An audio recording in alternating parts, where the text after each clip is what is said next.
গভীর রজনীতে আল্লাহর নবী হুজুরাত শরীফ থেকে তাহাজ্জুদের নামাজের উদ্দেশ্যে বের হয়েছে।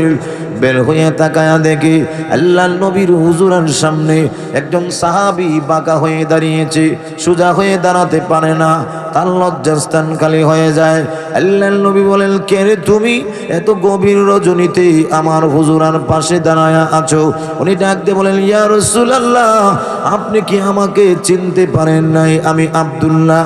আল্লাহর নবী বলেন, কোন আব্দুল্লাহ?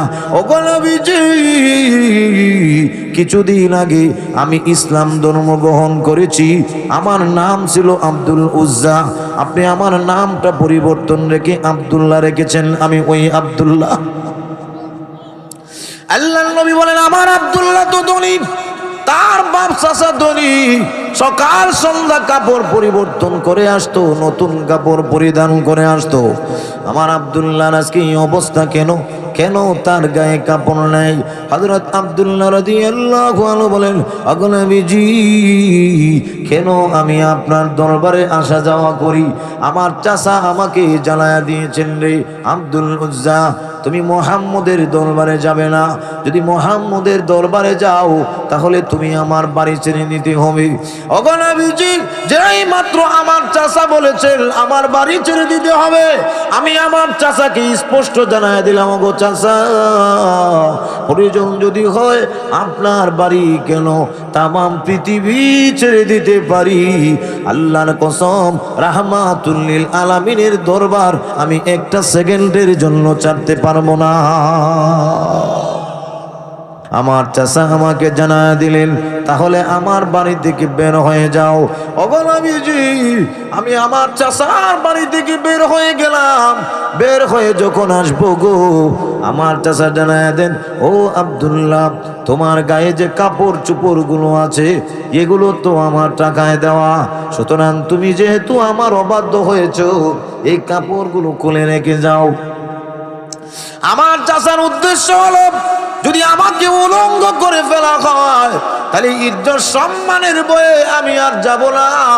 আমি আমার চাচাকে স্পষ্ট করে জানায় দিলাম, ওগো চাচা, আপনি যদি মনে করেন ইজ্জত সম্মানের বয়ে আমি যাব না, তবে ভালো করে জেনে রাখেন, ইজ্জত সম্মান কেন, আমার জীবনও যদি চলে যায়, কিন্তু আল্লাহর কসম, নবীজির দরবারে যাওয়া থেকে কেউ আমাকে ফিরাইতে পারবে না। ওগো নবীজি, আমি আমার গায়ের কাপড়গুলো খুলে দিয়া অন্ধকার রজনীতে আমার মায়ের কাছে বাহির থেকে ডাক দিয়ে বললাম, ও মা, আমাকে একটা কাপড় দেন না, আমি আমার লজ্জাস্থান রেখে বিশ্ব নবীর দরবারে যাব। ওগো নবীজি, আমার আম্মা আমাকে একটা কাপড় দিলেন, ওই কাপড়টাকে আমি দুই ভাগ করে, এক ভাগ দিয়ে লজ্জাস্থান রেখে আরেক ভাগ দিয়ে কোনো মতে আমার শরীরে দিয়ে প্রচন্ড শীতের মধ্যে থরথর করে কাঁপতেছিলাম। আমার গায়ে আর কিছু নাই, রাতের গভীরে আপনার দরজায় এসে হাজির হয়েছি। ওগো নবীজি, আপনি রাহমাতুল লিল আলামিন, আপনি আল্লাহর বন্ধু, রাতের গভীরে আপনাকে ডাক দিয়ে কি জানি বেয়াদবি না হয়ে যায়, আপনাকে ডাক দেওয়াটা বেয়াদবি মনে করেছি, এজন্য আমি হুজুরার বাইরে তরতর করে কেঁপেছি, তারপরেও আপনাকে ডাক দেই নেই। আমি আপনার দরজায় এসে বসে আছি, আপনার নুরানি চেহারা যদি একটা নজর আমি দেখতে পারি, আল্লাহর কসম, আমি আব্দুল্লাহর অন্তরে আর কোনো দুঃখ থাকবে না। আল্লাহর নবী বলেন, যাদের চেহারা সুন্দর, আল্লাহর নবীজি আমাদেরকে দোয়া শিক্ষা দিয়েছেন। আল্লাহর নবী বলেন, চেহারা যাদের সুন্দর, ওরে সুন্দর চেহারাওয়ালারা, তোমরা এইভাবে আমি আল্লাহর কাছে দোয়া করো, প্রভু, যেভাবে আমার চেহারা সুন্দর বানায়াছো, আমার চরিত্রটাকেও সুন্দর বানাও এবং এমন সুন্দর চেহারা জাহান্নামের আগুনের লাকড়ি বানায়ো না। আল্লাহ, আমার চেহারা যেমন সুন্দর বানায়াছো আমার চরিত্রকেও সুন্দর বানাও। আল্লাহর নবী বলেন, উম্মত সুন্দর চেহারা হইলে আল্লাহ রাব্বুল আলামিনের কাছে বলবে সুন্দর চেহারা যেন জাহান্নামের লাকড়িতে পরিণত না হয়। সুন্দর চেহারা যদি জান্নাতে যায় এটা তার জন্য উত্তম। নবীজি আমাদেরকে এই দোয়া শিক্ষা দিয়েছেন, কিন্তু অধিকাংশ লোক এই দোয়া করে না, উল্টাটা। দেখুন ঠিক না। 2 নম্বর, আবু লাহাবকে আল্লাহ রাব্বুল আলামিন মাল বেশি দিয়েছেন। মাল ধন সম্পদ হওয়া কার ইচ্ছায়? আমাদের দেশে এমন অনেক মানুষ আছে যারা অনেক শিক্ষিত কিন্তু ধন সম্পদ নাই। বিট কিসে তার সার্টিফিকেট রাখতে জায়গা নাই, কিন্তু আর টাকা পয়সা নাই। কথা কন না। বুদ্ধিমত্তা এত বেশি, এত বুদ্ধিমান হওয়ার পরেও টাকা পয়সা নাই। আমাদের সমাজে এমন মুরব্বী বুদ্ধিমান সর্দার আছে যার পেছ থেকে উকিল মুর্তারও ছুটে যেতে পারে না। কি ব্রেন কি খালি খাইলেই হয়? বুদ্ধি কি পড়লেই হয়? একটা ঘটনা বলতাম নি। আমার উস্তাদ মাওলানা জুবাইর আনসারী সাহেব বলেন যে ব্রাহ্মণবাড়িয়ার কোর্টে একজন বুদ্ধিমান সর্দারের নিচে সাক্ষী হিসাবে বিপক্ষের উকিল চিন্তা করলো সর্দার মানুষ মূর্খ, তারে যদি ফেস লাগাই তাইলে বুলবাল বকবো আর সাক্ষীটা বাতিল করে দিতাম। ডাইকা জিজ্ঞাসা, সর্দার সাহেব আপনি যে ব্রাহ্মণবাড়িয়ার কোর্টে আসলেন, এই কোর্টে আসতে আপনার কত সময় লাগে? সর্দারে কয়, আসার ব্যবস্থা 2 রকম, একটা হলো হেঁটে হেঁটে আসতে হয় আর আরেকটা হলো নৌকা। কোনটার হিসাব আপনাকে দেব? কয় একটা কাজ করেন, নৌকার হিসাব দেন। নৌকার হিসাব দেন। সর্দারে কয়, নৌকায় আসার সিস্টেম 2 প্রকার, একটা হলো হয়তো ফালে আসা লাগে, নাইলে গুনে রশ্মি টাইনে নেয়। এটা আপনারা কি কন? গুণ নাই?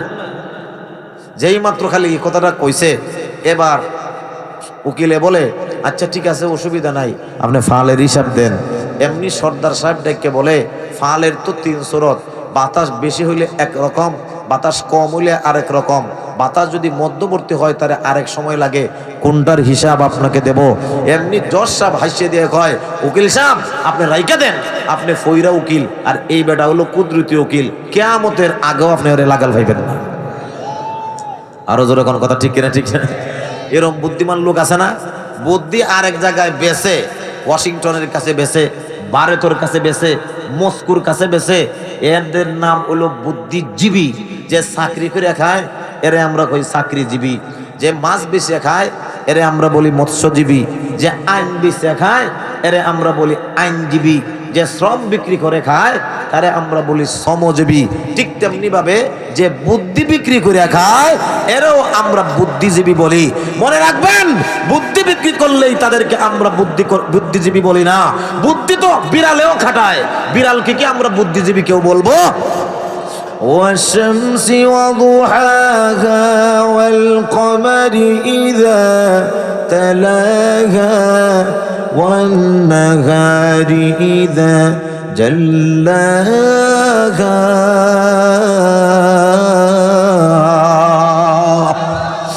পাগল দেখতে এসে তাকায়া দেখে আল্লাহ নবীর নূরানি চেহারা, খানায়ে কাবার সামনে দাঁড়ায়া কোরআন পড়ে আল্লাহ নবীর নূরানি চেহারায় কাবা ঘরের দেওয়াল আলোকিত হয়ে গেছে। এমনি লোকেরা বলে না এই সুন্দর লোক কোনোদিন পাগল হতে পারে না। মানুষের কালিমা পড়ে ইসলাম গ্রহণ করে ফেলে। আমার প্রাণের ভাইয়েরা, ওই আয়াতগুলো নাজিল হওয়ার পরে আবু লাহাব তার 2 সন্তান উতবা আর উতাইবাকে ডেকে বলল, রে উতবা উতাইবা, তোমরা তো শুনেছো তোমাদের শ্বশুর মুহাম্মদের কাছে আমার এবং তোমার মায়ের বিরুদ্ধে কোরআনের আয়াত নাজিল হয়েছে, সুতরাং তোমাদেরকে জানায়া দিতে চাই তোমরা যদি আমার অবাধ্য হও তাহলে ধন সম্পদের কিছু পাবে না। তোমাদের কাছে আমি বাবা হিসাবে তোমাদের কাছে আমার দাবি হলো মুহাম্মদের 2 মেয়েকে তালাক দিতে হবে, আর মুহাম্মদের কাছে গিয়ে বলবা আপনার আল্লাহ টাল্লাহ এগুলো আমরা মানি না। এত আস্তে ইমান আসেনি মুসলমানের? আল্লাহ টাল্লা কি অবজ্ঞা, বোঝা যায় যেন সাটা। আরো জোরে কন্যা নাউজুবিল্লাহ। শব্দটা ঠিক আছে? অবজ্ঞা করছে না?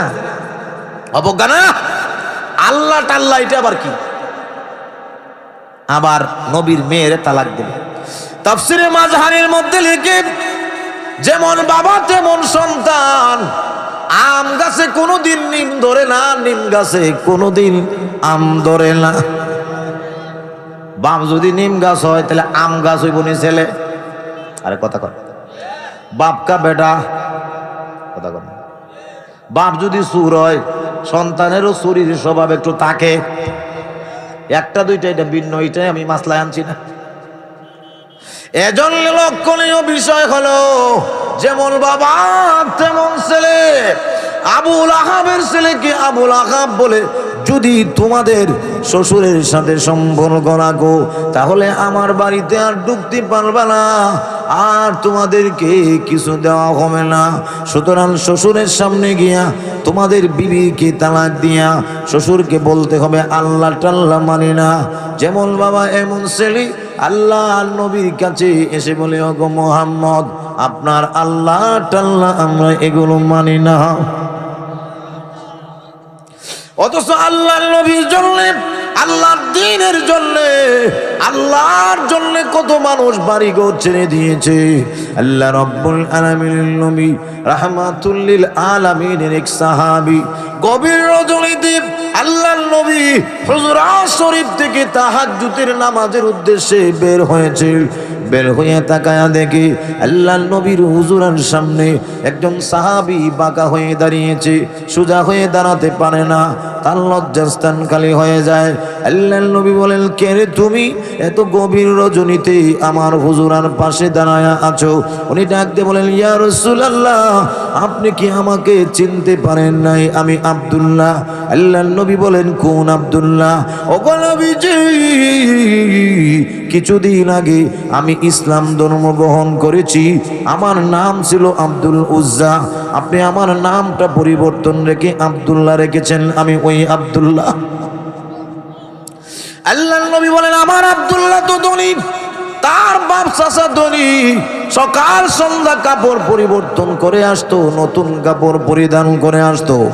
আমার আব্দুল্লাহর আজকে এই অবস্থা কেন? কেন তার গায়ে কাপড় নাই? হযরত আব্দুল্লাহ রাদিয়াল্লাহু আনহু বলেন, ওগো নবীজি, কেন আমি আপনার দরবারে আসা যাওয়া করি? আমার চাচা আমাকে জানায়া দিয়েছেন, রে আব্দুল উজ্জা, তুমি মুহাম্মদের দরবারে যাবে না। যদি মুহাম্মদের দরবারে যাও, তাহলে তুমি আমার বাড়ি ছেড়ে নিতে হবে। ওগো নবীজি, যেই মাত্র আমার চাচা বলেছেন আমার বাড়ি ছেড়ে দিতে হবে, আমি আমার চাচাকে স্পষ্ট জানায়া দিলাম, ওগো চাচা, প্রয়োজন যদি হয় আপনার বাড়ি কেন, তামাম পৃথিবী ছেড়ে দিতে পারি। আল্লাহর কসম, রাহমাতুল লিল আলামিনের দরবার আমি একটা সেকেন্ডের জন্য ছাড়তে পারবো না। আব্দুল উজ্জা বলেন, ওগো নবীজি, আমার চাচা আমাকে বলেন, ও আব্দুল উজ্জা, মুহাম্মদের দরবারে তুমি আসা যাওয়া করতে পারবে না। আমি আমার চাচাকে জানায় দিলাম, চাচা, প্রয়োজন যদি হয় আমি তামাম পৃথিবী ছেড়ে দিতে পারি। আল্লাহর কসম, বিশ্বনবী রাহমাতুল লিল আলামিনের দরবার আমি একটা সেকেন্ডের জন্য ছাড়তে পারবো না। আমার চাচা আমাকে জানায় দিলেন, তাহলে আমার বাড়ি থেকে বের হয়ে যাও। ওগো নবীজি, আমি আমার চাচার বাড়ি থেকে বের হয়ে গেলাম। বের হয়ে যখন আসবো গো, আমার চাচা জানায় দেন, ও আব্দুল্লাহ, তোমার গায়ে যে কাপড় চোপড় গুলো আছে, এগুলো তো আমার টাকায় দেওয়া, সুতরাং তুমি যেহেতু আমার অবাধ্য হয়েছো, এই কাপড়গুলো খুলে রেখে যাও। আমার চাচার উদ্দেশ্য হলো, যদি আমাকে উলঙ্গ করে ফেলা হয়, খালি ইজ্জত সম্মানের বয়ে আমি আর যাব না। আমি আমার চাচাকে স্পষ্ট করে জানায় দিলাম, ওগো চাচা, আপনি যদি মনে করেন ইজ্জত সম্মানের বয়ে আমি যাব না, তবে ভালো করে জেনে রাখেন, ইজ্জত সম্মান কেন, আমার জীবনও যদি চলে যায়, কিন্তু আল্লাহর কসম নবীজির দরবার যাওয়া থেকে কেউ আমাকে ফিরাইতে পারবে না। ওগো নবীজি, আমি আমার গায়ের কাপড়গুলো খুলে দিয়া অন্ধকার রজনীতে আমার মায়ের কাছে বাহির থেকে ডাক দিয়ে বললাম, ও মা, আমাকে একটা কাপড় দেন না, আমি আমার লজ্জাস্থান রেখে বিশ্ব নবীর দরবারে যাব। ওগো নবীজি, আমার আম্মা আমাকে একটা কাপড় দিলেন, ওই কাপড়টাকে আমি দুই ভাগ করে এক ভাগ দিয়ে লজ্জাস্থান রেখে আরেক ভাগ দিয়ে কোনো মতে আমার শরীরে দিয়ে প্রচন্ড শীতের মধ্যে থর থর করে কাঁপতেছিলাম। আমার গায়ে আর কিছু নাই, রাতের গভীরে আপনার দরজায় এসে হাজির হয়েছি। ওগো নবীজি, আপনি রাহমাতুল লিল আলামিন, আপনি আল্লাহর বন্ধু, রাতের গভীরে আপনাকে ডাক দিয়ে কি জানি বেয়াদবি না হয়ে যায়, আপনাকে ডাক দেওয়াটা বেয়াদবি মনে করেছি, এজন্য আমি হুজুরার বাইরে তরতর করে কেঁপেছি, তারপরেও আপনাকে ডাক দেই নেই। আমি আপনার দরজায় এসে বসে আছি, আপনার নোরানি চেহারা যদি একটা নজর আমি দেখতে পারি, আল্লাহর কসম আমি আব্দুল্লাহর অন্তরে আর কোনো দুঃখ থাকবে না।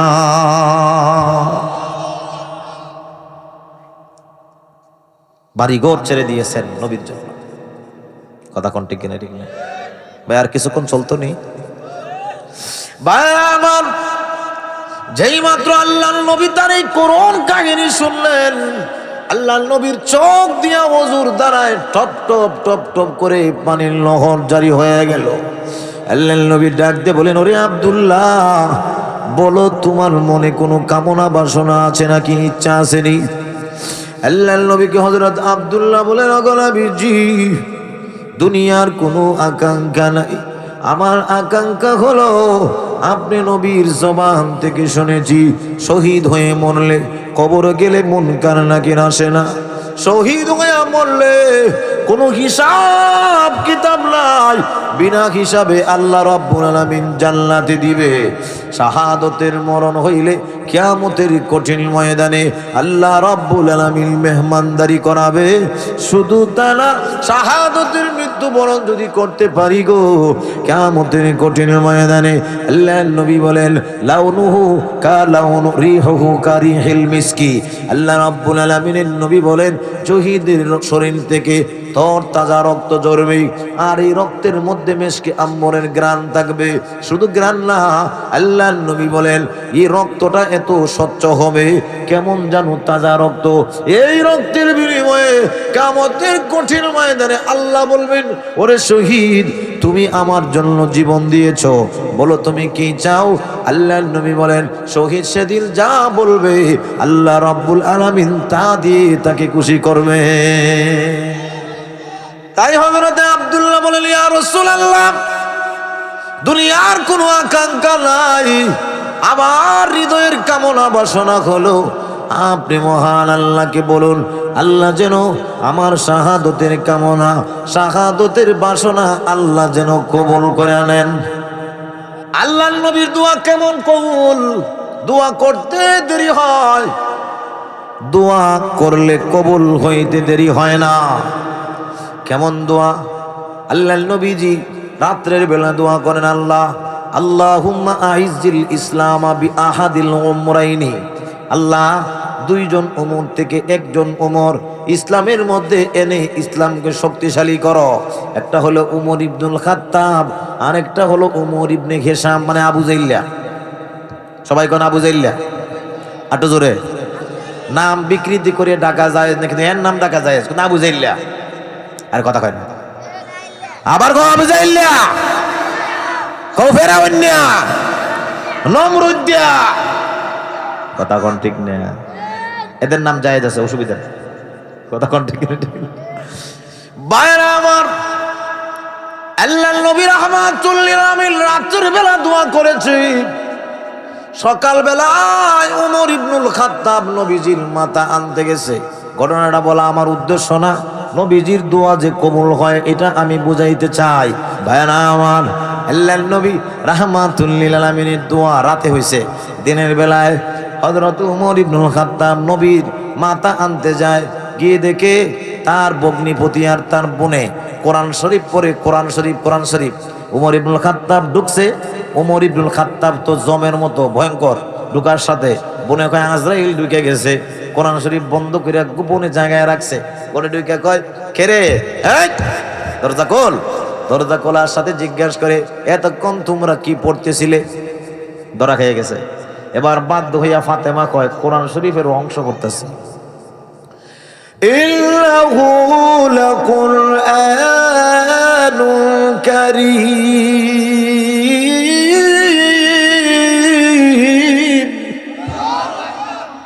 কোরআনুল কারীম। যখন মাত্র কোরআন শরীফ পড়ে আর পড়ায় যে, ওনার নাম হলো হযরত খাব্বাব রাদিয়াল্লাহু আনহু। ওমরের আগমন টের পেয়ে দরজার আড়ালে লেগে লুকাইছে। বোন আর বোনাইরে তো মারবে না, আমারে যদি ওমরে দেখে একবারে জাগায় মারিল। কথা কোন ঠিক না? ঠিক। এখন মারছে একটা পর ফাতেমারে, রক্ত ঝরছে।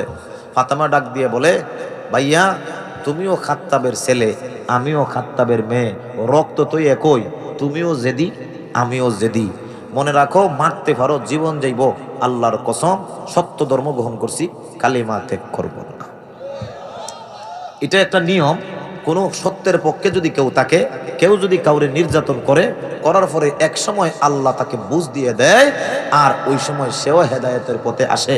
ওমরের মায়া লেগে গেছে, এত মারলাম ছাড়লো না, কি এটা কি একটু দে না, আমি একটু দেখো। না না, তোমার কাছে দেওয়া যাবে না, তোমরা তো মুইতে ফানি নাও না, কাফেররা দাঁড়াইয়া মুইতে দেয়। আছে না? মুসলমানের সন্তান আছে, ফ্যান ফরে, নাম তার ফিটিং ফাইট, স্কিন টাইট। কথা কোন ঠিক না? কি না? একটার নাম হলো ফিটিং ফাইট, আর একটার নাম হলো স্কিন টাইট। এমন কায়দার ফ্যান, এই ফ্যান ফললে বসাও যায় না, মুত তো যে দাঁড়াইয়া না, স্ট্যান্ড সোজা করে মেরে দেয়। এক পাও সোজা করে কুত্তায় যেরম মুতে, ইয়া ওইরম মুতে। এর মধ্যে আর কুত্তার মধ্যে কোনো পার্থক্য নাই। উলাইকা কাল আনআম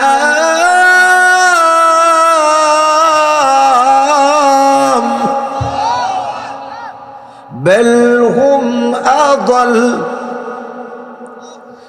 উলাইকা হুমুল গাফিলুন।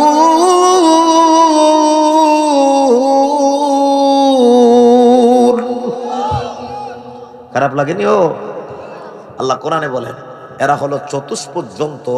চতুষ্পদ জন্তু মানে সারিফাইয়া জানোয়ার, সারিফা হইলেই এ চতুষ্প জন্তু। এবার এই কি করতেছ? বসে বক্তা স্যার, বুঝিস না যে এটা গরম বক্তা, বেদল করলে বিপদে পড়বি। আর যখন কথা ঠিক না, বাহেরা আমার খেয়াল করেন এদিকে। বলতেছিলাম এবার মনে করেন দাঁড়াইয়া যারা মুতে, এদেরকে যে আমি কুত্তা খুলেছি, অনেকে আমার উপরে রাগ আছে না? কিন্তু আল্লাহ কুত্তাও কইছে না, আল্লাহ কইছে কুত্তার থেকেও আরো নিচে। নাকি এটাও কইতাম? এটা খুলে তো আরো বিপদ হইব। আরো যখন কথা ঠিক কিনা? ঠিক না? মুসলমানের সন্তান হইয়া তোরে দাঁড়াইয়া মুততে কইছে কেডা? খবিস। কথা কোন ঠিক না? ঠিক না?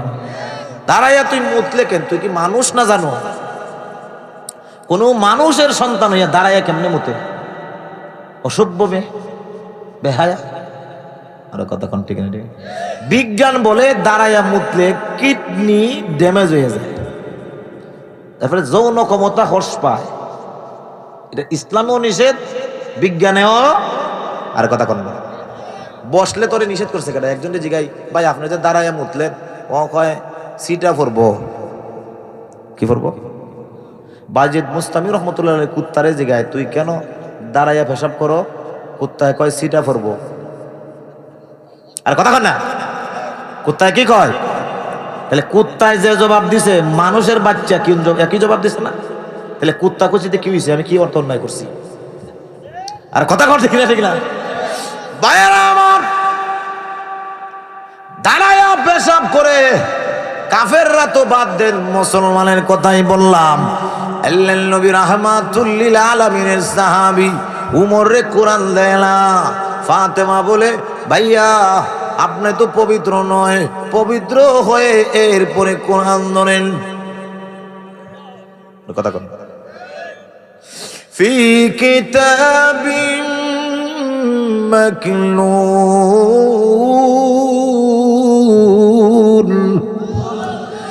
লা ইয়ামাসসুহু ইল্লাল মুতাহহারুন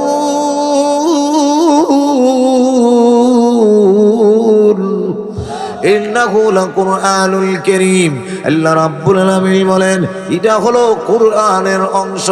ফি কিতাবিম মাকনুন লা ইয়ামাসসুহু ইল্লাল মুতাহহারুন, পবিত্রতা ছাড়া স্পর্শ করা যায় না। ভাইরা আমার, লক্ষণীয় বিষয় হলো আল্লাহ রাব্বুল আলামিন মনি মুক্তার প্লেটে, আল্লাহ রাব্বুল আলামিন লৌহে মাহফুজে কোরআন শরীফ আল্লাহ লিপিবদ্ধ করেছেন। কোরআন হলো আল্লাহ রেখেছেন তিন জায়গায়, একটা হলো মণিমুক্তা খচিত প্লেট, লৌহে মাহফুজ জানলাম। ওই লৌহে মাহফুজে আল্লাহ কোরআন ডাইরেক্ট লিখে রেখেছেন। ওই লৌহে মাহফুজে কোরআনের প্রথম আয়াত হলো আলহামদুলিল্লাহ, মানে আলহামদুলিল্লাহ রাব্বিল আলামিন। আর ওই লৌহে মাহফুজে সিরিয়ালের দিক দিয়ে কোরআনের শেষ আয়াত হলো মিনাল জিন্নাতি ওয়ান নাস। এটা গোপন তত্ত্ব কইলেইছি, এটা সচরাচর মাহফিলে আপনি পাইতেন না, যেটা আমি এখন কইলি। কথা কোন ঠিক না? এটা কেমনে আইছে? এটা হলো মাওলানা জুবায়ের আনসারী সাহেবের জুতা টানছি, আল্লাহ এটা দিছে। কথা কয় না? ভাইরা আমার, বুঝার জন্য লক্ষণীয় বিষয় হলো কোরআন আল্লাহ রাব্বুল আলামিন তিন জায়গায় রেখেছেন।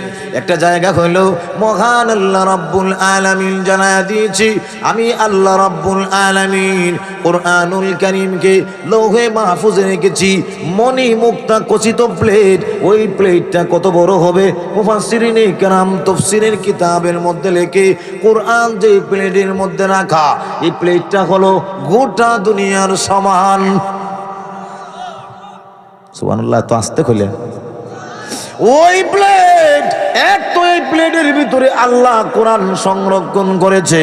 দুই নম্বর, আল্লাহ রাব্বুল আলামিন কোরআন সংরক্ষণের সিস্টেম বাতলায়া দিয়েছে কাগজে। তিন নম্বরে কোরআন আল্লাহ রাব্বুল আলামিন হাফেজে কোরআনের সিনায় সংরক্ষণ করেছে। তিন জায়গায় কোরআন আল্লাহ রাব্বুল আলামিন কেন সংরক্ষণ করলেন?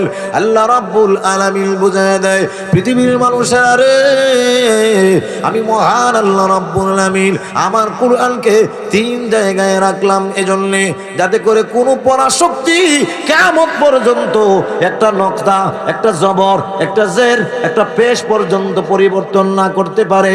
এজন্য আমি মহান আল্লাহ রাব্বুল আলামিন কোরআনের দায়িত্ব নিজে নিয়েছি, পাশাপাশি তিন জায়গায় সংরক্ষণের ব্যবস্থা করেছি। এজন্য ফাতেমা কয়, ভাইয়া নাফাক তো আপনি পড়তে পারবেন না, নিষেধ। গোসল করে আসেন।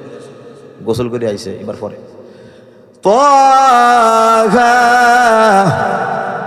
মা আনজালনা আলাইকাল কুরআন লিতাশকা।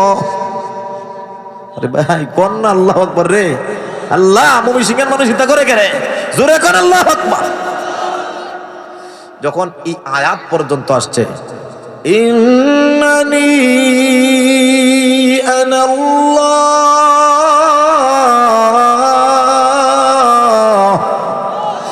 লা ইলাহা ইল্লা আনা ফা'বুদনি, এমনি ফাতেমা তাকায়া দেখে উমরের মতো শক্ত মানুষের চোখ থেকে পানির নহর জারি হয়ে গেছে।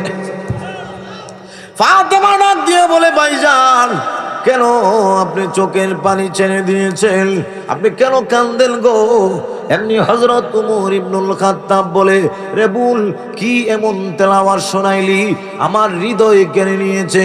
এই কোরআনের এত পাওয়ার, এই কোরআন যখন আমি তেলাওয়াত করলাম, আমার মনে হলো আমার দিলটা যেন নরম হয়ে গেছে। আর এই নরমের বাস্তব উদাহরণ আমার চোখ তার প্রমাণ পেশ করে। আমার চোখ দিয়া ওজুর দ্বারায় পানি বের হয়ে গেছে।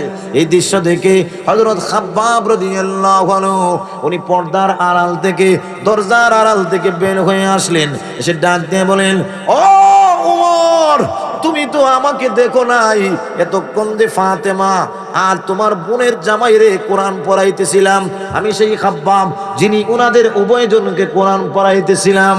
এমনি ডাক দেখো, আচ্ছা বুঝছি, কয় এবার একটা কথা শোনো, গতকাল রজনীতে আল্লাহর নবী গোপন যে গাঁটি, যে জায়গা থেকে ইসলাম প্রচার করা হয়, এটা হলো দারুল আরকাম। ওই দারুল আরকামে আল্লাহর নবীকে গত রজনীতে স্বপ্নে দেখেছি, আল্লাহর নবীজিকে গত রজনীতে বলতে শুনেছি। আল্লাহর নবী দোয়ায় বলেছেন, আল্লাহুম্মা আইজ্জিল ইসলামা বিআহাদিল উমরাইনি, আল্লাহ শক্তিশালী করো ইসলামকে দুই এমরের মধ্যে, এক উমরে হেদায়েত দিয়া। আমার মনে হয় গত রজনী আল্লাহর নবীর দোয়া তুমি উমর ইবনুল খাত্তাবের জন্য কবুল হয়ে গেছে। নবীর দোয়া কবুল হইব তো? আর কথা কন, আল্লাহর নবী দোয়া করে দিলেন, আল্লাহ আমার আব্দুল্লাহকে তুমি শাহাদতের মর্যাদা দিয়ে দাও। নবীজি বলেন, মর্যাদা দিয়ে দাও। সুবহানাল্লাহ কথা। আল্লাহর নবী ঘোষণা দিয়েছেন, দ্বীনের জন্য যখন মানুষ বের হয়ে যায়, রাস্তায় মারা গেলেও শাহাদতের সওয়াব তাকে দেওয়া হয়।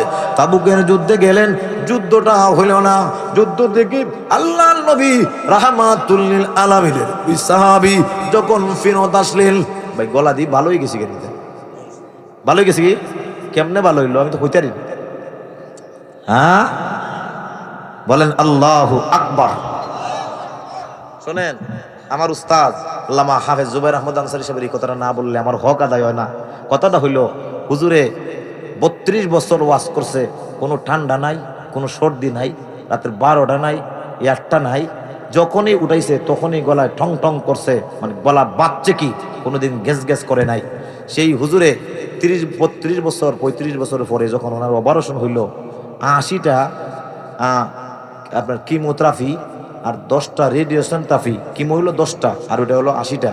আর কিমোথেরাপিগুলোর এত দাম, একটাই বাংলার 15 লাখ টাকা একটা কেমোথেরাপির দাম। তাহলে এরকম মানুষ, ডাক্তার বলেছে আপনি দুনিয়ায় বাঁচতে থাকলেও এক পাশ অবুশ হয়ে যাবে, কথা বলতে পারবেন না, গার বাঁকা হয়ে যাবে, রগ বাঁকা হয়ে যাবে, কিন্তু আল্লাহ তার কুদরতের কারিশমা দেখাইছেন, মরণের আগ পর্যন্ত কোরআনের তাফসীর করে গেছে। যে আল্লাহ জুবাইর আনসারী সাহেবরে প্রায় 110টা অপারেশনের পরে কথা বলার 80টা আর 10টা 90টা অপারেশনের পরে কথা বলার যোগ্যতা দেয়, সেই আল্লাহ রফিক আনসারীকে বাঙ্গা গলা ঠিক করতে পারে কি পারে না? এজন্যই তো আল্লাহ কিছুটা ভালো করে দিছে। কেন দিছে? এটা আমার জোরে দেয় নাই, দিছে আপনাদের জোরে। আপনারা যে বইসে উঠতেছেন না, আল্লাহ আমার বান্দারা আশা করি আইছে, এদেরকে শুনাইতাম গলা তুই ঠিক হয়ে যাই কি। কথা কোন ঠিক না, ঠিক না বাইরে আমার? আমি বলতেছিলাম হযরত ওমর ইবনুল খাত্তাব রাদিয়াল্লাহু আনহুকে ডাক দিয়ে বললেন, শোনো উমর, আল্লাহর নবীর দোয়া কবুল হয়ে গেছে। বলতেছিলাম আল্লাহর নবী আব্দুল্লাহ জুল বাদাদাইনের জন্য যখন দোয়া করে দিলেন, আল্লাহর নবীর দোয়ার পরে আব্দুল্লাহ বিন জুল বাদাদাইন উনি তাবুকের যুদ্ধে গেলেন, যুদ্ধটা হইল না। যুদ্ধ থেকে যখন ফেরত আসলেন, রাস্তার মধ্যে আব্দুল্লাহ অসুস্থ হয়ে গেলেন, উনি মারা গেলেন। আল্লাহর নবী ঘোষণা দিয়েছে, দিনের রাস্তায় যখন মানুষ বের হয়ে যায়, রাস্তায় মারা গেলেও শাহাদতের সওয়াব তাকে দেওয়া হয়। ও আমার সাহাবীরা, আমার আব্দুল্লাহকে গোসল করাও, কাফন পরাও, আমি নবী তার জানাজার নামাজ পড়াবো। আল্লাহর নবী রাহমাতুল লিল আলামিন গোসল করানো হলো, সাহাবায়ে কেরাম করালেন, কাফন পরালেন, নবীজি জানাজার নামাজ পড়ালেন। সাহাবায়ে কেরাম আগে, আল্লাহর নবী পিছে, কবরের পাশে গিয়ে আল্লাহর নবী বললেন, ও আমার সাহাবীরা, কেউ কবরে নামবে না, আমি নবী আমার আব্দুল্লাহর কবরে নামবো। এই কথা বলার সাথে সাথে আল্লাহর নবী আব্দুল্লাহর কবরে নেমে 2টা হাত এইভাবে উঁচু করে বলেন, ও আমার সাহাবীরা, দে আমার আব্দুল্লাহর লাশটা আমার হাতে ছেড়ে দে। যেই মাত্র আব্দুল্লাহর লাশটা আল্লাহর নবীর হাতে দেওয়া হলো, আমার প্রাণের ভাইয়েরা গভীর মনোযোগ দিয়ে বোঝার চেষ্টা করবেন। আল্লাহ রাব্বুল আলামিনের নবী, মায়ার নবী, উনি যখন হাত বাড়ায়া দিলেন, সাহাবীরা আব্দুল্লাহর লাশটা হযরত নবীজির হাতে যখন দিয়া দিল, আল্লাহর নবী লাশটাকে গ্রহণ করে হাতটা এইভাবে উঁচু করেন, আকাশের দিকে তাকায়া বলেন, আল্লাহ, আমি আব্দুল্লাহর প্রতি খুশি, তুমিও খুশি হয়ে যাও।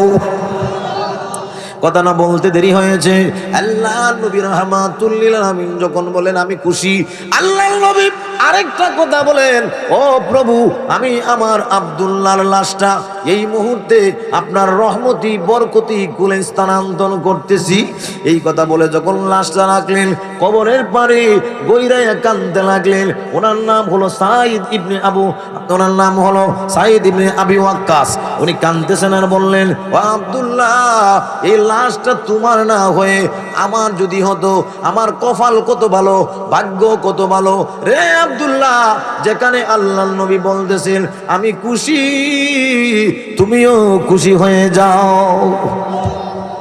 ঘটনা যদি বলি সারা রাত শেষ হয়ে যাবে, ঘটনা শেষ হবে না। নবীর জন্য বাড়িঘর ছেড়ে দিয়েছে সাহাবায়ে কেরাম, কিন্তু আবু লাহাবের ছেলে উতবা তাফসীরে মাযহারির মধ্যে লেখে আল্লাহর নবীর উপরে হামলা করেছে, জামা টান দিয়ে ছিঁড়ে ফেলেছে। আল্লাহর নবীকে বলল, তোমার মেয়েকে তালাক দিলাম। শুধু তাই না, আল্লাহর নবী রাহমাতুল লিল আলামিনের সামনে দাঁড়ায় বলে, আপনার আল্লাহ টাল্লাহ আমি মানি না। আল্লাহ রাব্বুল আলামিনের নবী চোখ দিয়া ওজুর দ্বারায় পানি জারি হয়ে নবীজি কাঁদতে লাগলেন আর বললেন, আল্লাহ, কত আঘাত খাইলাম আপনার দিনের জন্যে, আপনার দিনের জন্যে আমি যদি কষ্ট পাই তাহলে আমার কষ্ট লাগে না। আপনার দিনের জন্যে তায়েফে আমি রক্ত জড়াইলাম, আপনার দিনের জন্য কত পরিশ্রম আমি করলাম। আপনার দিনের জন্য কষ্ট পাওয়া এটা আমার জন্য কষ্টের বিষয় নয়, এটা হলো আমার জন্য আনন্দের বিষয়। কিন্তু ও আল্লাহ, আমার সামনে দাঁড়াইয়া কেউ যদি আপনাকে গালি দেয় তাহলে আমি বরদাস্ত করতে পারি না। তাই বাস্তবে কি, যাদের ভিতরে ঈমান আছে তার সামনে দাঁড়াইয়া নামাজ পড়ে না ঠিক আছে, কিন্তু আল্লাহকে যদি গালি দেয়, নবীকে যদি গালি দেয়, এক যাররা পরিমাণ ঈমান যার অন্তরে আছে সে কোনোদিন বরদাস্ত করতে পারে না।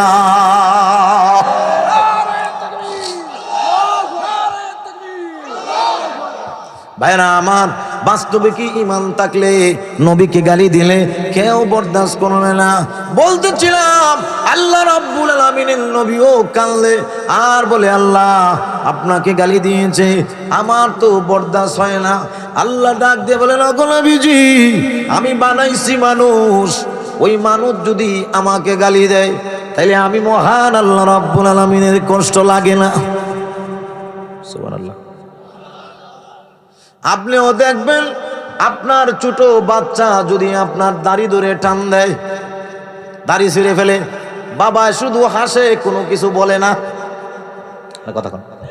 কিন্তু যদি এই দৃশ্য আপনার মা দেখে, মানে আপনার ছেলের দাদিতে দেখে, তাহলে মার রাগ হয়, তুই আমার ছেলের দাড়ি ছিঁড়ে নিবি। যেমনি এভাবে নিজের সন্তান দাড়িতে টান দিলে দাদিতে বরদাস্ত করে না। আল্লাহ রাব্বুল আলামিন বলেন, আমি বানাইছি মানুষ, এই মানুষ যদি আমাকে গালি দেয় তাহলে আমি আল্লাহ রাব্বুল আলামিনের কষ্ট লাগে না। কিন্তু আমার নবীকে যদি কেউ গালি দেয়, আমি আমার নবীর বেয়াদবকে আমি ছাড়ি না, তারে আমি আল্লাহ ক্ষমা করি না। আল্লাহ রাব্বুল আলামিনের নবীর জবান থেকে এবার বদ্য বের হয়ে গেছে। আল্লাহ নবী বলেন, আল্লাহ, আপনার কুকুর সমূহের মধ্য থেকে, আপনার শব্দটা বলেন কি, আপনার কুকুর সমূহের মধ্য থেকে আবু লাহাবের ছেলে উতবার বিরুদ্ধে আপনি কুত্তা লাগায় দেন। কি লাগাই দেন? আটো জোরে কোন না, কুত্তা লাগায় দেন। নবীজি যে মাত্রই বদ্দা করেছে, শাম দেশে গেছে ব্যবসায়ী কাফেলা নিয়া। আবু লাহাবের ছেলে উতবা বড় ব্যবসায়ী, জমের ব্যবসা, আপনারা মনে করেন আটা গম জব কিসমিস এগুলোর ব্যবসা করে। শাম সিরিয়ায় যায়, মক্কায় যায়, মদিনায় যায় ব্যবসায়িক কাফেলা নিয়া। যেই মাত্র ফিরে আসবে রাস্তার মধ্যে রাত হয়ে গেছে, তাবু টানাইছে সাথীরা। আর পাহাড়ের টিলায় আবুল আহাবের ছেলে উতবা তাকায় দেখে পাহাড়ের টিলার মধ্যে একটা বাঘ এমন ভাবে আবুল আহাবের ছেলে উতবাকে দেখে যেমন ভাবে গোয়েন্দা অফিসার আসামি দেখে। আবুল আহাবের ছেলে উতবাইটাকে কয়, ও আমার সাথীরা মনে হয় মোহাম্মদের বৌদ্ধ লাইগে গেছে। এতক্ষণে বুঝছে কথা কন না? তাহলে যারা ভালো লোক এরাও জানে ও যে ভালো। আরে কথা কন না? কেন মানে না? কয় মানে না হইলো মানলে আমার হালুয়া রুটির উপরে পিঁপড়া আসে, আমার নেতাগিরি তাকে না। কথা কন ঠিক না? ঠিক না? বিপ্লব মানে জীবন দেয়া বসে থাকা নয়, সে কোনদিন আসবে না রে করো যদি ভয়। বিপ্লব মানে জীবন দেয়া বসে থাকা নয়, সে কোনদিন আসবে না রে করো যদি ভয়। আসবে বিজয় রক্ত আর জীবনের বিনিময়। বিপ্লব মানে জীবন দেয়া বসে থাকা নয়, সে কোনদিন আসবে না রে করো যদি ভয়। বিপ্লব মানে জীবন দেয়া বসে থাকা নয়। খালি কোন ফোলা খাইলে বিপ্লব হবে না। কথা কোন ঠিক নেই? মাঝে মাঝে রক্তও দিতে হয়। 500 টাকায় সবসময় ব্যাগ ভরে না, 1000 টাকার নোটও রাখতে হয়।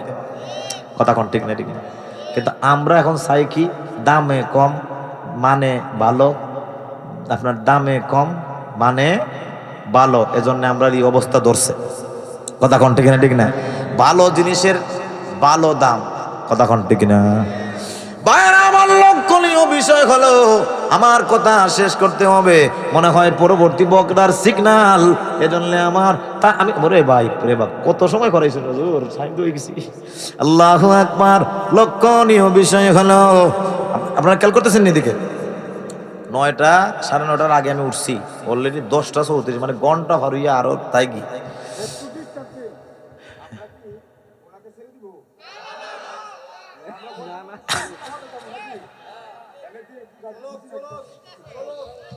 আল্লাহু আকবার। ভাইরা আমার, আমি বলতেছিলাম ওই যে আবুল আহাবের ছেলে খেলা আছে নি উতবা, ওই পাহাড়ের টিলাতে বাঘ করে দেখে সে ডাক দিয়ে বলে, ও আমার সাথীরা, আমার মনে হয় মুহাম্মদের বদ্দ কবুল হয়ে গেছে। কথাটা বলতে দেরি হয়েছে। সাথীরা বলে, আপনি আমাদের নেতার ছেলে, আপনি হলেন নেতার ছেলে, আপনি বড় নেতা, তাও হাফ না ফাতি না, আপনি হলেন বড় নেতার ছেলে। আর কথা কন না? হাফ হইল তো এটা হলো ইউনিয়ন, ফাতি হইল ইউনিয়ন, আর হাফ হইল জেলা, আর বড় হইল পুরা বিভাগ। কথা কন ঠিক না? এটা তো হাফ নেতা না, বড় নেতা না, ফাতিও না, এটা হলো বড় নেতা। আপনি হলেন আবু লাহাবের ছেলে, আপনি বড় নেতার ছেলে। আপনার টেনশন কি? আমরা এত লোক আছি, আমরা সবাই আপনার নিরাপত্তার ব্যবস্থা করব। এই কথা বলে ডাক দিয়ে বলে, কিসমিসের বস্তা, জবের বস্তা, খেজুরের বস্তা, গমের বস্তা একত্র করে একটা পাহাড়ের মতো উঁচু বানাইছে। বানায় বলে, আপনি আরাম করে এর উপরে ঘুমান, আমরা নিচে ঘুমাবো। বাঘের নিয়ম হলো সামনে যাকে পাবে তাকে আগে খাবে, এরপরে না আপনারে খাইতো। কথা কোন ঠিক না? ঠিক। যেই মাত্র এই কথা বলেছে, রাত গভীর হয়ে গেছে, গভীর রাজনীতি। সকলেই যখন ঘুমাচ্ছন্ন হলো, সবাই ঘুমায় আছি, এমত অবস্থায় আল্লাহ রাব্বুল আলামিন বলেন, ওরে আমার বাঘ, এই নে তোর আসামির গ্রান। এই গ্রান যুক্ত অবস্থায় যাকে পাবি সেই তোর আসামি। গ্রান ছাড়া খবরদার কাউরে ধরবি না। বাঘ রাত্রের বেলায় সকলেই ঘুমাচ্ছন্ন অবস্থায় নাক লাগায়া দেখে আসামি না, আরেকটারে নাক লাগায়া দেখে আসামি না, আরেকজনকে নাক লাগায়া দেখে এটা আসামি না। সবাইকে দেখা শেষ, বাঘ দেখে তার আসামি নাই। আরে আসামি গেল কোন জায়গায়? এখানে তো একটাও আমার আসামি না। বাঘে মাথা ঘুরাইয়া তাকা দেখে ওই বস্তার উপরে একজন সাহেব নাক ডেকে ঘুমাইতে আছে। লাফ দিয়ে উঠে গেছে, ওইটা এরে নামায়া আনছে। আইনা প্রথম ওই গাড়ে একটা কামড় দিয়া মনে করেন এর টাইনা টুইনা নারী একদিকে বুড়ি একদিকে, হাত পাও আলাদা, একটাও খাইছে না, সব ভাগ করে লইছে। ভাগ করে ওই পাহাড়ের টিলায় আবার পুনরায় গিয়ে দাঁড়িয়ে আছে পলকহীন দৃষ্টিতে। সকালবেলায় এরা যখন উঠে নেতার ছেলেরই বিবস্ত্র অবস্থা দেখবে আর বলবে আমাদের নেতার ছেলা খতম, তখন আমি আনন্দ করব, তখন আমি ফুর্তি করব, আমি আল্লাহ আর তার নবীর দুশমনকে হত্যা করতে পেরেছি। কথা কোন ঠিক না? এতক্ষণ যে বয়ান করলাম, এই বয়ানটা হলো আমার তেলাওয়াত কিন্তু আয়াতের মাত্র শানে নজুল বললাম। কি বললাম? আয়াতটা কেন নাজিল হলো এবার লক্ষ্য করে দেখেন। আল্লাহ রাব্বুল আলামিন বলেন, আমি আল্লাহ রাব্বুল আলামিন তোমাদের উপরে রাগ কেন? যেহেতু তোমরা অকৃতজ্ঞ। গেল 1 নাম্বার। 2 নম্বর হলো মুফাসসিরিনে কেরাম বলেন, আল্লাহ বলেছেন মা আকফারাহু কুতিলাল ইনসান, মানুষ ধ্বংস হোক, তাহলে আমরা তো এখনো ধ্বংস হইলাম না। তাহলে আল্লাহ রাব্বুল এখানে একটা কথা রয়েছে, ভুলে গেছি। নবীজি দোয়া করছিলেন কুত্তা নাকি দা, কিন্তু খাইছে কেটায়? নবীর দোয়া ঠিক আছে, এটা না হইলে তো পরে বেদল বেঁধে যাবে। কথাখন ঠিক না? আমি বহু কিতাব মুতালা করেছি, এটার তাদবিক মিল দেওয়ার জন্য খুঁজে পাই না। পরে খুঁজতে একবার এক হুজুরের লাইব্রেরিতে গিয়ে দেখি একটা কিতাব আনছে। এই কিতাবের নাম হলো হায়াতুল হায়ওয়ান। হায়াতুল, এই কিতাবের মধ্যে উল্টায়া দেখি লেখছে বাঘের মধ্যে আর কুত্তার মধ্যে মিল। বাঘও মাংসকে কুকুরও, আরে কথা করে, বাঘও মাংসকে কুকুরও, আর বাঘেও এক ট্যাং উঠাইয়া পেশাব করে, কুত্তায়ও এক ট্যাং উঠাইয়া পেশাব করে। এজন্যে উনি মিল দিয়েছে, নবীজি কুকুর বলে বাঘ বুঝাইছেন, কারণ যেহেতু দুইটাই মিল আছে। কথা কোন ঠিক কিনা? ভাইরা আমার, আল্লাহ রাব্বুল আলামিন আজ থেকে 1500 বছর আগে বলেছেন মানুষ ধ্বংস। এইভাবে খেয়াল করেন, শেষ দিয়ে দিব কিন্তু। মানুষ ধ্বংস হোক, আমরা তো এখনো ধ্বংস হলাম না। কেন আমরা এখনো ধ্বংস হলাম না? তাহলে আল্লাহ রাব্বুল আলামিনের কথার তাৎপর্য কি? মুফাসসিরিনে কেরাম 2টা অর্থ বলেছেন। তার মধ্যে 1 নম্বরের অর্থ হলো আল্লাহ রাব্বুল আলামিন বুঝাইতে চান, ওরে পৃথিবীর মানুষ, আমি মহান আল্লাহ রাব্বুল আলামিন রাগ প্রকাশ করলাম, বাস্তবে আমি তোমাদেরকে ধ্বংস হওয়ার জন্য বলি নাই। গেল 1 নম্বর। 2 নম্বর হলো আল্লাহ রাব্বুল আলামিন বলেন ধ্বংস যে হবে এই কথার ভিতরে কোনো সন্দেহ নাই। নির্ধারিত সময় যখন আসবে তখন তুমি ধ্বংস হবে, সেদিন তুমি চেষ্টা করলেও রক্ষা পাবে না। আল্লাহ রাব্বুল আলামিন বলেন যদি তুমি এখনো আমার রাগ উপলব্ধি করে ফিরত না আসো, আমি আল্লাহর পথে না আসো, যখন তোমার চূড়ান্ত ফয়সালা হবে আর আমি আল্লাহ ধ্বংস করে দিব, তখন কিন্তু কান্না করলে আর কোনো লাভ হবে না।